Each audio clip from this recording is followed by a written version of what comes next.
Society! Welcome back to my channel, May Between the Pages. My name is Taylor, and today we're going to be doing my very, very short June wrap-up.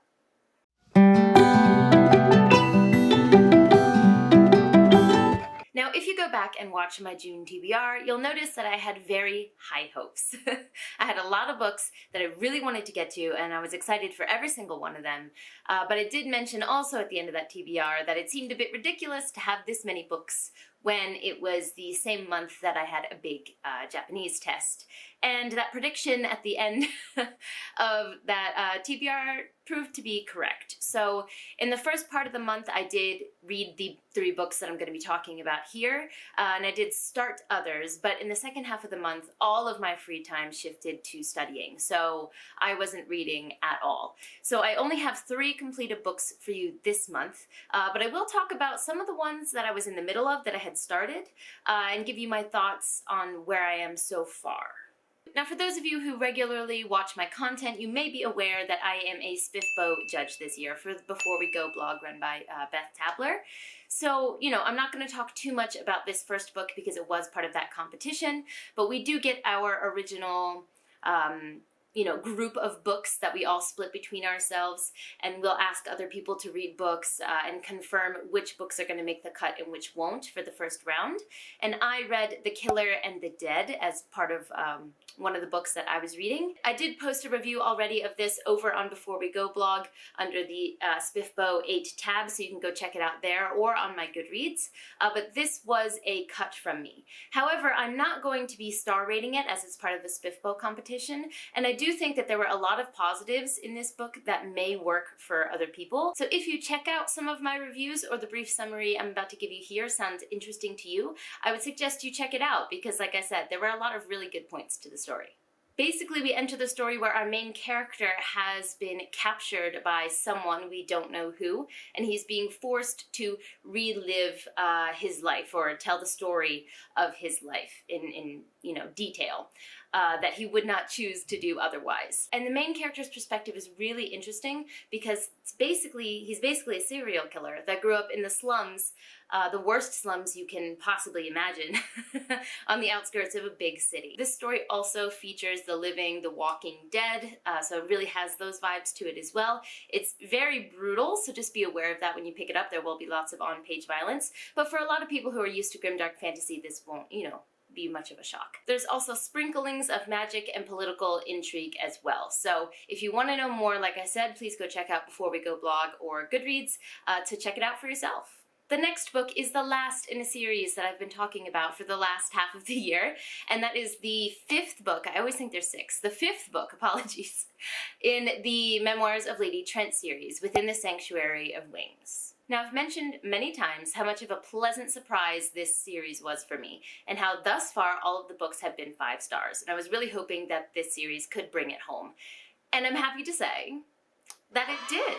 The last book and the big reveal in the last book worked for me. I know some people that it didn't work for, but for me personally, I was really intrigued by the direction that the story went, and I enjoyed it all the way through.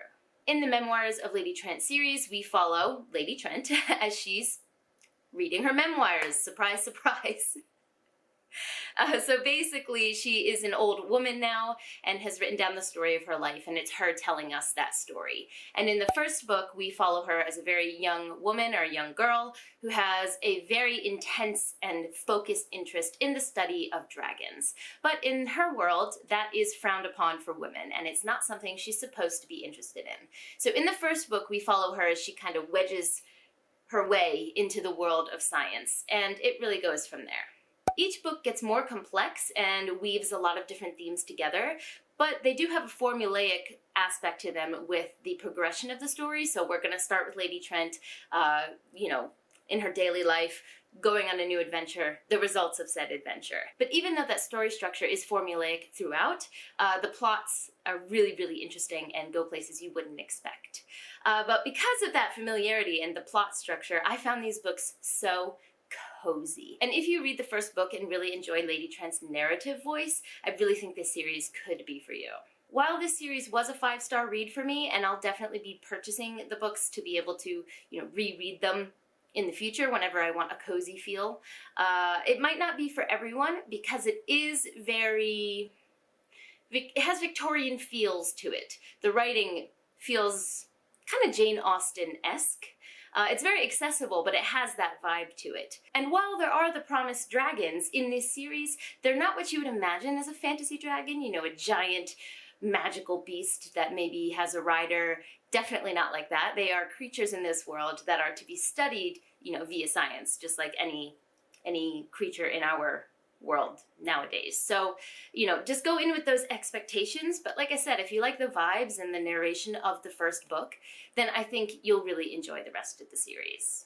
The last book that I finished, gosh, this is such a short list, but the last book that I finished completely was The Stars and the Blackness Between Them. This was a read for the Only Good Book Club, which I read, you know, a book with this book club every single month, and we try to read different genres from different perspectives, all different types of books. So this month we chose a contemporary. This book follows two young black girls, one from Trinidad and one from the US, and through some circumstances in their lives, they end up coming together and meeting in the States. And a romance blossoms from this. But it's not a romance book. Like, I don't want you to think about it as romance, because it's not. Like, that is there, but there's so much more to the story. This book deals with a lot of heavy topics, you know, LGBTQIA+ discrimination, family, I can't think of another word besides drama, but it's not, maybe family trauma might be better, and how these two girls can support each other through that. There's also a huge culture shock aspect to it, since both of these girls come from very different cultures. But that does bring me to one point of this book that I want to make sure I mention, which is that one of the members of this book club is from Trinidad, and she made sure to tell us that the representation in this book is not very good. That it's an idealized version of what someone might imagine the Trinidadian culture is like, or the Trinidadian language. Basically, it's just full of word salad and doesn't reflect the reality of the culture on the ground. And after this feedback, I did go and check out other reviews on Goodreads, and there are other Own Voices reviews that mention this. So I think that's something really important to keep in mind when reading this story. Separate from that particular aspect of representation, however, the writing is gorgeous and lush and beautiful, and I could imagine everything very clearly in my head. There are certain parts of this book that introduce an element of magical realism, which wasn't something that I was expecting at all, and that was a pleasant surprise. So I really enjoyed the themes that this book dealt with and the lush writing, but I think it's very important to make sure you read Own Voices reviews of this book and keep their feedback in mind when you're reading this story. Now, these last two books are for SPFBO, and I had started them in June and not finished them. One of them I have finished at this point in time, but I'd only like to confine this to what I read in June and then shift the rest to July. So in June I had started, but not finished, Spirits of Vengeance and The 13th Hour, as I previously mentioned, both for SPFBO. The caliber of both of these books is fantastic. We are still working internally with the team to decide who's going to be a quarterfinalist, semi-finalist, and which ones we're going to recommend. But I can say, as a personal reading experience, not reflecting on the SPFBO competition or what the results might be, I've had a great time with both of these books, and I'm really enjoying my reading experience. So just a very brief summary of both is that Spirits of Vengeance follows our main character Haruto, who is an immortal onmyoji, or someone who hunts down, not to kill, but to pass on spirits or yokai in his world. If you don't know, I actually have a series on my channel dealing with folklore, mythology, and yokai from Japan. I haven't made an installment in that series in quite some time, but I do have one in the works that I'm hoping to get up in the next couple weeks that I'm very excited for. But I love folklore, mythology, and I'm interested in that kind of storytelling in pretty much any culture. But since I'm currently living in Japan, that's the one that I'm currently very, very interested in. So I really liked the premise of this story. Yokai basically translates to monster, but it lacks some of the nuance in that translation, because not all yokai are evil. Some of them are just mischievous, some of them are more benign. So there's a lot of nuance in that word that's really hard to catch in translation, but I think Hayes did a pretty good job of that in his series. Spirits of Vengeance really utilizes the found family trope, so we follow Haruto as he just kind of slowly gathers a ragtag group of people around him who join him on his journeys to encounter and, pass on or get rid of these yokai or these spirits. I haven't read as much of the 13th Hour right now as I have of Spirits of Vengeance, so I can't give as robust of a summary for it. But basically, this story takes place in a world where the gods have made a contract with the people that they lord over, they preside over, I guess, promising to give some things to the people as long as the people give back worship and a couple other things. And this contract has been signed.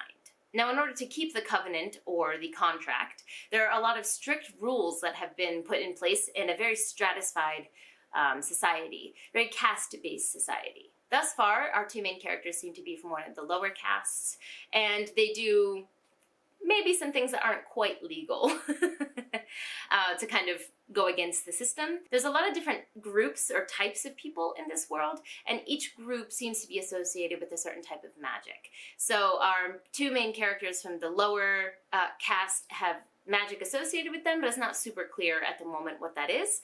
And then we have another character that's from a higher caste in this world, and his power seems to be that he can control time. I'm really interested to see where the story goes from here on out. I'm invested in the characters. The world seems very intriguing. And I'm sure you'll get a review from me because it's part of SPFBO, so look forward to that. That concludes my very short June wrap-up. Let me know in the comments below if you have read any of these, if you've had any of the SPFBO books, on your radar, maybe the ones I've mentioned, maybe some others. I would love to chat in the comments, as always. Don't forget to like, subscribe, and click that bell. I'd love to have you as part of this community, and I appreciate it. But for now, I'm gonna head out. Jane!